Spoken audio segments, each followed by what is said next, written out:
And so I apologize if some of my questions are disjointed. Several of them come from Twitter, from folks who wanted me to ask a question. One I got was, why won't he answer the question? But I'm going to translate that more into, put my lawyer hat on and re-ask that.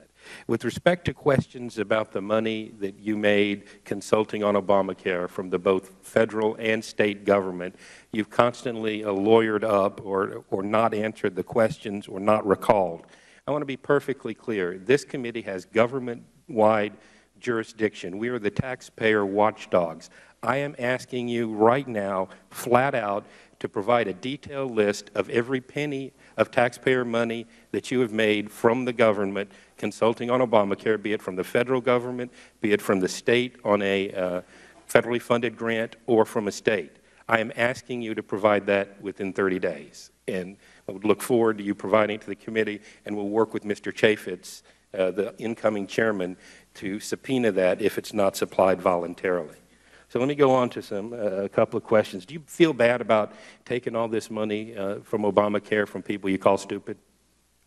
The money that I received for my economic consulting work was compensation for the quality work I did in economics and modeling, and so I think it was appropriate.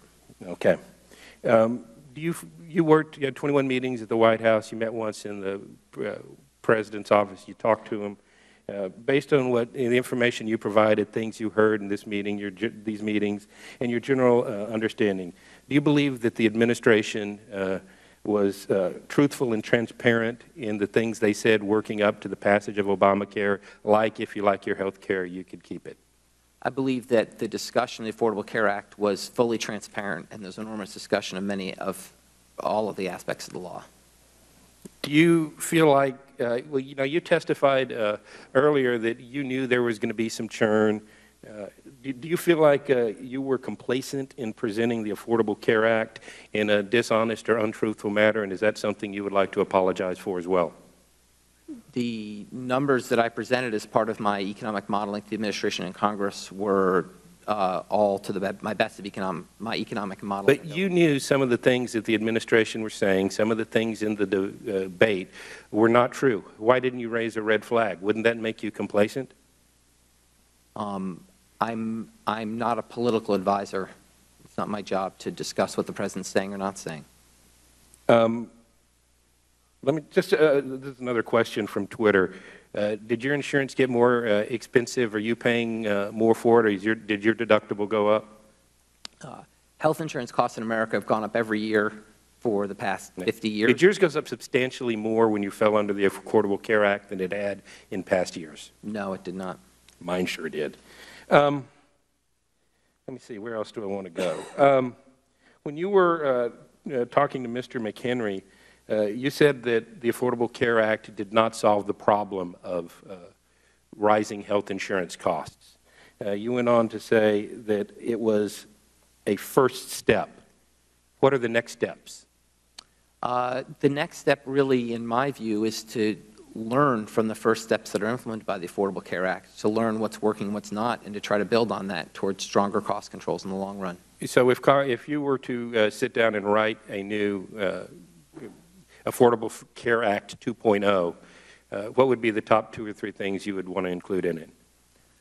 Right now, the number one thing I would say is that we need some time to see what is happening with what we did in Affordable Care Act 1.0, to learn from that, and then to not be in a rush, but rather to sit down having learned from that and take the next necessary steps. Would you consider the ultimate solution to rising health care costs to be a single-payer or government-run system, a completely government-run system? I don't think there is a single ultimate system to rising health care costs. All right. Now, you've also been thrown under the bus by the President as just another advisor. I think I would be insulted by that, based on certainly by the Washington Post article that said how key you were to that.